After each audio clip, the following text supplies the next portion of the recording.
Hello, everyone, and welcome to a special edition of the Urban Files. On today's episode, I wanted to share a specific experience I had that was kind of unique and for whom many of you would probably say I'm crazy for doing. But I wanted to do a Metrorail Miami transit run. That is, I wanted to get to every single station. I also wanted to see Tri-Rail, and I wanted to see my good friend and Urban Files co-host, Maxwell Lee, and see a little bit more of the city that I hadn't before, namely the Dadeland and Brickell areas. So welcome in. Again, just to clarify, I live in the Tampa Bay area, kind of about here. I did not want to provide my exact address here, so I just wanted to actually give a plug to a local coffee and ice cream shop that's really cute and have great owners and great service, and it is a local business that you might check out if you're coming up this way on 75. It's a nice little pit stop just off the freeway. Anyways, I wanted to do this trip quickly, and the reason I wanted to do this trip quickly like this was that I don't really get to travel all that often, and I am a father and I have a daughter, and I wanted to, for that reason, be gone the minimal amount of time possible. And so, by doing it as a day trip during the weekday, I kind of felt like I could accomplish that. So, because of that, I left out about as early as 4 a.m. from this kind of approximate area and kind of worked my way down, ran into almost no traffic working my way through the Everglades thanks to leaving so early, and I was able to make it to the Dadeland Mall area at about 7:45 a.m. I knew I was going to do some shopping there later anyways, and so I kind of wanted to start and end there for the purposes of this trip. So I got there, and from kind of the parking area there, it's about a 10-minute walk to the station, and so you kind of see that here. That's about what I did. And while we're kind of calculating where I'm going first, I wanted to discuss the rates for the Miami Metrorail. So it's $250 for single fare, but I believe it's $565 for 24-hour pass. That's what I went with. I also got the Metrorail card, which is $2, and you can kind of load money to it, so it's kind of a convenient way of going that's cashless and rapid and efficient. So that's what I did. And so, again, I got on at Dadeland South, which is the end of the line here, and I'll kind of put that in here on Google for you to see. And, whoa, we kind of went crazy there, didn't we?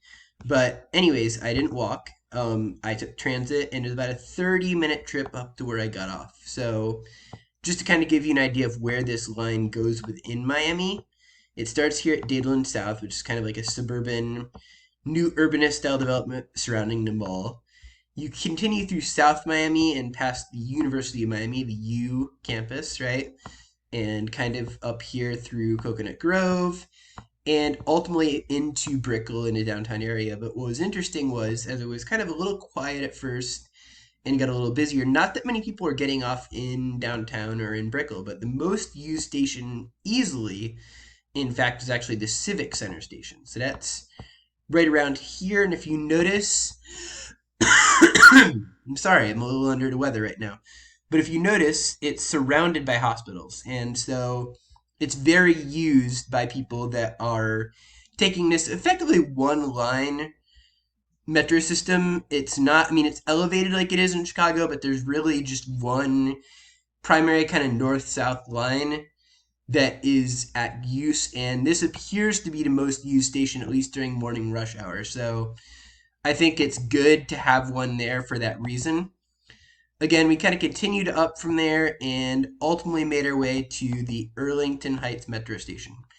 So this wouldn't have had any direct meaning, but I wanted to take the orange line also, because again, I'm trying to see every station along this. And so this, from here, I actually went to the airport station, and that required, and you know, it actually, Miami Airport Station, because we need to specify, took that, and it was about a 5-minute trip. It runs every few minutes, and it's just, if you're coming in from Brickell or Coral Gables or whatever, you need to transfer that it ultimately get off. Again, then once you do, and of course this is fun for me, of course, but you got to catch another train. This is the airport station train.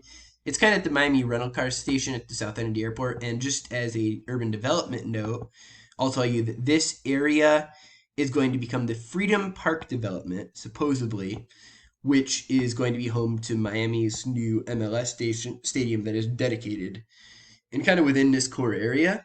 So we did that. And from there, we went to this station here, which is, I guess, Miami International Airport ground level. That's about a 3-minute ride, very brief. When I was over here, I was kind of feeling a little hungry and needed a little pick me up, and I was able to find Cafe Versailles. Now, if you're not familiar with Versailles in Miami, it's a legendary Cuban restaurant. I was able to get a papareña, which is like a Puerto Rican Cuban pastry with meat on the inside. I was able to get some delicious cafe con leche, as you see like here. And it was just a nice breakup of the journey. So after that, I took this route just back this way, the way I came, and I went over to connect to Tri-Rail. Now, Tri-Rail is a 2-hour long, probably, maybe close to 100 miles route that runs south from the Miami airport, and it runs clear up into, you'll find a station for Tri-Rail all the way up here in Palm Beach and Delray Beach. It's a very extensive commuter rail line, which I think is useful, perhaps most directly for people that are trying to get to the airport from that area, right? So that is a reason there. I don't know what Brightline will potentially do to their traffic, but I think there's a reason for it existing, and I think it's a nice double-decker train. They had nice bike storage too, which I don't know if you'd really connect off and ride your bike, but that's something that you could do. And I only stayed on this for a little bit of time. So I rode for about 10 minutes, and I got off at the Tri-Rail Metrorail's transfer station. And as you can see, this actually doesn't happen all the time. So I needed to catch this connection, which was happening around 9:20, because it only happens every hour. And so we're going to go ahead and show you what that looks like in the morning, just because this is a vital thing that I make. So if we can show that, it's only about a 10-minute ride, but again, it only happens maybe once every hour or so. So it's very important that you catch it when it's running. And as you can see right now, we're having some difficulties, but this is the direct route that you would ultimately take.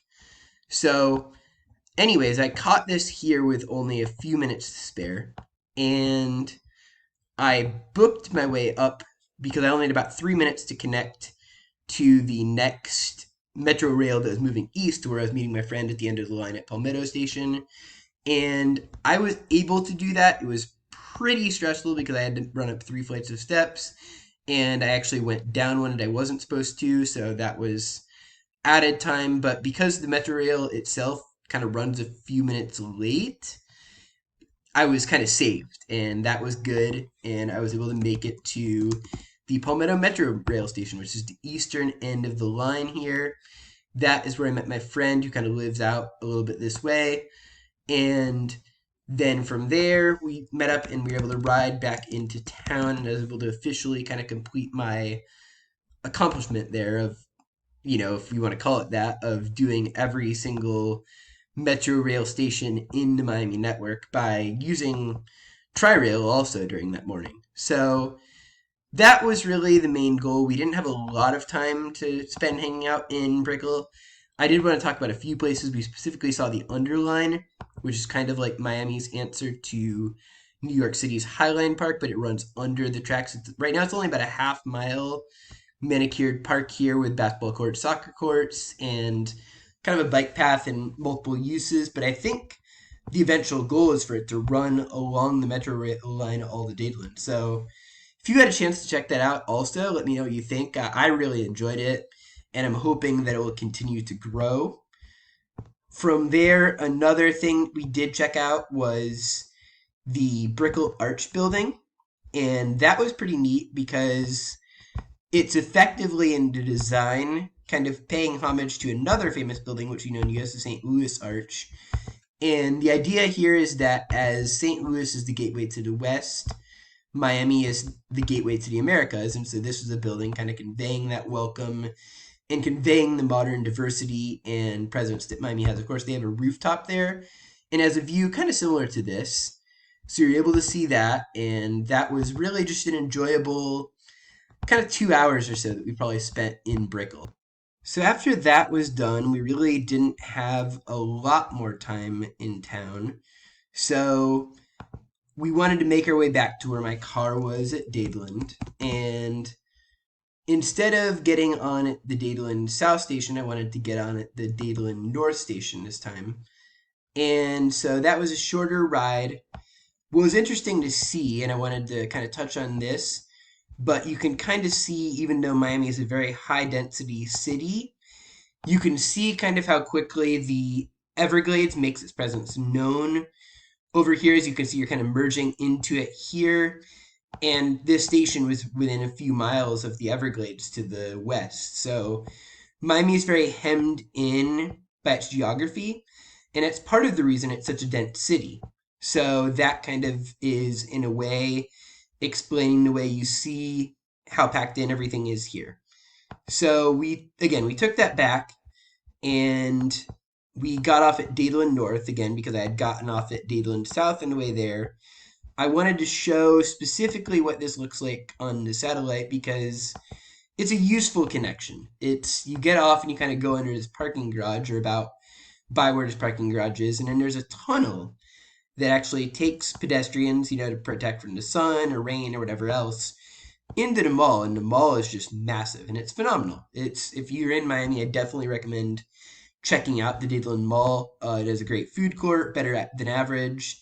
It has multiple major department stores and just a lot of interesting shopping there to kind of wind down the day. We didn't spend long there, but we did get some stuff. And then it was about maybe 1 o'clock that we departed Miami after arriving at about 7:30, and I was able to get back home at about 5. So again, a crazy 13 hours out and back. I'll kind of take us full circle to show what that looked like. But anyways, I hope you all enjoyed, and if you want more content like this, or if you live in Miami or have a curiosity about the Miami Metrorail, let me know. Have you ever done anything similar like this where you've gone in and kind of done like a Ferris Bueller's single day in the city and then gotten back? And have you ever really thoroughly explored or fully done your city's transit network? So those are some questions I'm curious about. Let me know in the comments, and if you like this video, definitely hit the like button and hit subscribe. That will definitely help us out. Thank you very much. Have a great day.